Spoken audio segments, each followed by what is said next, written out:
Hello दोस्तों, आज की इस वीडियो में इंपॉर्टेंट इंडिया जीके की भारत दर्शन श्रृंखला के अंतर्गत मिजोरम राज्य के बारे में जानेंगे तथा साथ ही मिजोरम राज्य से संबंधित सभी इंपॉर्टेंट फैक्ट्स एवं इंपॉर्टेंट क्वेश्चंस पर भी डिस्कस करेंगे जो आपकी आगामी परीक्षाओं में काफी उपयोगी साबित होंगे।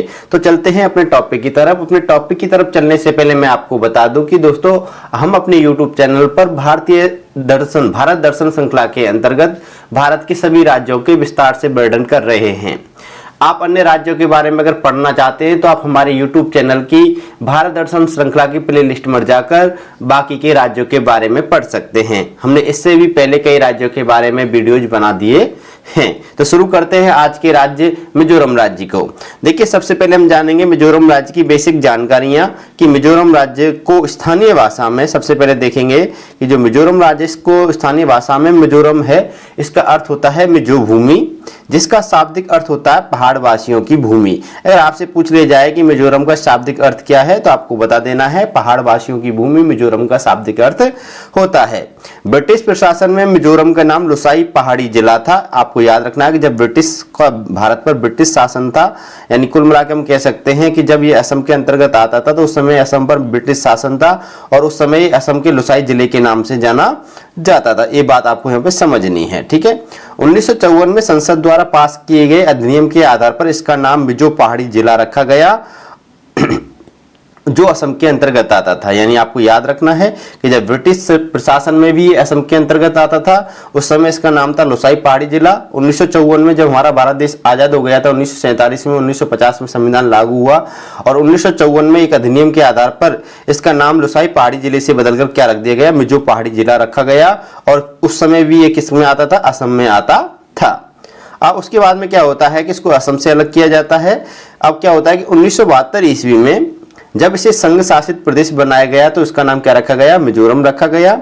उसके बाद में केंद्र सरकार और मिजो नेशनल फ्रंट के शांति समझौते के बाद 53वें संविधान संशोधन अधिनियम के तहत मिजोरम 20 फरवरी 1987 को भारतीय संघ का 23वां राज्य बना। आपको ये बात याद रखनी है। अगर आपसे पूछ ले भारतीय संघ का 23वां राज्य कौन सा है, मिजोरम है। और ये कब, इसका गठन कब हुआ था, 20 फरवरी 1987 को हुआ था। किस संविधान संशोधन के तहत हुआ था, 53वें संविधान संशोधन के तहत हुआ था। और किनके बीच में समझौता हुआ था इसको राज्य बनाने के लिए, मिजो नेशनल फ्रंट और केंद्र सरकार के मध्य। नेक्स्ट अगला पॉइंट देखिए कि मिजोरम की सीमाएं उत्तर में असम और मणिपुर से लगती हैं और पूर्व और दक्षिण में म्यांमार यानी बर्मा देश से लगती हैं और पश्चिम में बांग्लादेश देश से और त्रिपुरा राज्य से लगती हैं। ये बात आपको याद रखनी है कि इसकी जो सीमाएं हैं असम, मणिपुर, त्रिपुरा यानी इन 3 राज्यों से लगती हैं और उसके अलावा म्यांमार और बांग्लादेश 2 देशों से ये अंतर्राष्ट्रीय सीमा बनाता है और बाकी के 3 देशों से ये राजकीय सीमा बनाता है यानी राष्ट्रीय सीमा बनाता है। अब देखिए नेक्स्ट अगले पॉइंट में देख लेते हैं हम यहाँ पे मिजोरम का मैप देख लीजिए आप कि ये मिजोरम है। आपको यहाँ पे दिख रहा है ब्राउन कलर में इतना, ये जो मैप है ये मिजोरम का मैप है। और ये आपको जो दिख रहा है ये क्या है, म्यांमार है। ये जो दिख रहा है ये एरिया म्यांमार का है। इधर से इसमें त्रिपुरा राज्य लगा हुआ है, इधर से असम राज्य की सीमा लगी हुई है, इधर से मणिपुर राज्य की सीमा लगी हुई है और इधर से क्या लगी हुई है, बांग्लादेश की सीमा लगी हुई है, इधर से म्यांमार की सीमा। यानी कुल मिला के बात कह सकते हैं इन 3 राज्यों की सीमा लगी हुई है और इधर से बांग्लादेश की और इधर से म्यांमार की सीमा लगती है किसमें, मिजोरम राज्य में। अगले पॉइंट में देखिए कि इसकी स्थापना की बात करें तो अभी बता दिया है कि मिजोरम राज्य की स्थापना 20 फरवरी 1987 को हुई थी 53वें संविधान संशोधन अधिनियम के तहत और ये भारत का 23वां राज्य बना था। ठीक है, ये बात आपको याद रखनी है। अगर बात करें इसकी राजधानी की तो इसकी राजधानी आइजोल है और यहाँ पे जिलों की संख्या 8 है।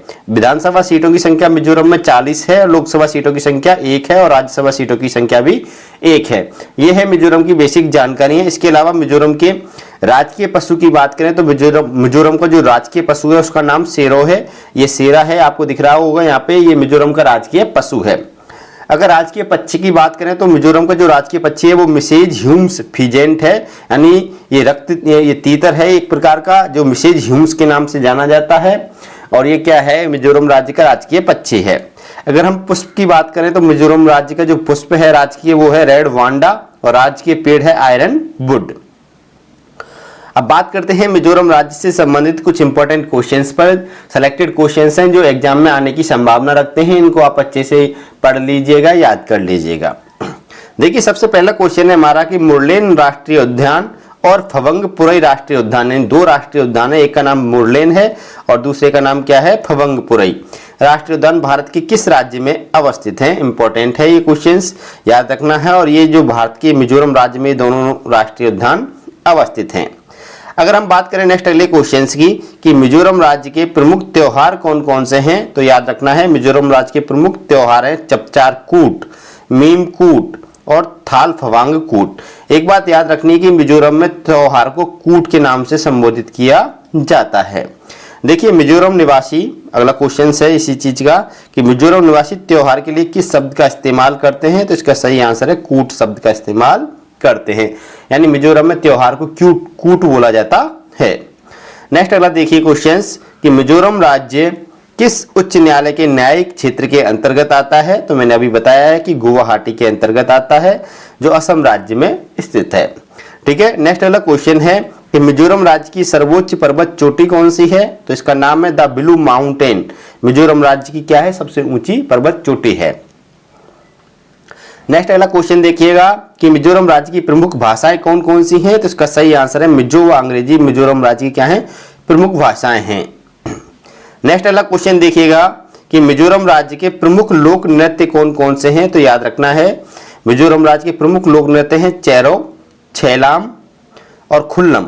ठीक है, इन तीन नृत्यों को आपको याद रखना है, मिजोरम राज्य से संबंधित हैं। नेक्स्ट अगला क्वेश्चन है कि मिजोरम राज्य की सबसे बड़ी झील कौन सी है, इंपॉर्टेंट है, आता है एग्जाम में। पलक झील मिजोरम राज्य की क्या है, सबसे बड़ी झील है, इस पे याद कर लेना, इंपॉर्टेंट है। पलक झील किस राज्य में अवस्थित है, ठीक है, ये इंपॉर्टेंट क्वेश्चन है। नेक्स्ट अगला क्वेश्चन है कि मिजोरम राज्य की सबसे बड़ी गुफा कौन सी है, गुफा का नाम क्या है, तो इसका नाम है पुंकिंग गुफा, ये मिजोरम राज्य में अवस्थित है। ठीक है, नेक्स्ट अगला क्वेश्चन देखिएगा कि डांफा वन्य जीव अभ्यारण्य, वेरी मोस्ट इंपॉर्टेंट क्वेश्चन है, ये बहुत ज्यादा पूछा जा चुका है एसएससी और रेलवे के द्वारा कि डांफा वन्य जीव अभ्यारण्य किस राज्य में अवस्थित है। इंपॉर्टेंट क्वेश्चन है, याद रख लेना है, स्टार लगा लीजिए इस पर, ये मिजोरम राज्य में अवस्थित है। नेक्स्ट अगला क्वेश्चन है कि यूथ ओलंपिक के इतिहास में भारत के लिए पहला स्वर्ण पदक किस खिलाड़ी ने जीता था। इंपॉर्टेंट क्वेश्चन है ये भी, जेरेमी लार्नी डुंगा ने यूथ ओलंपिक के इतिहास में भारत के लिए क्या किया था, पहला गोल्ड जीता था। इंपॉर्टेंट है ये भी क्वेश्चंस। ये थे दोस्तों मिजोरम राज्य से संबंधित सभी इंपॉर्टेंट फैक्ट्स एवं क्वेश्चंस। वीडियो पसंद आई तो वीडियो को लाइक करना, शेयर करना। आप हमारे चैनल पर नए हो तो चैनल को सब्सक्राइब कर लीजिएगा, क्योंकि ऐसे ही इंपॉर्टेंट कंटेंट मैं आपके लिए लाता रहता हूं। फिर मिलूंगा नेक्स्ट अगली वीडियो में, तब तक के लिए अलविदा, बाय बाय।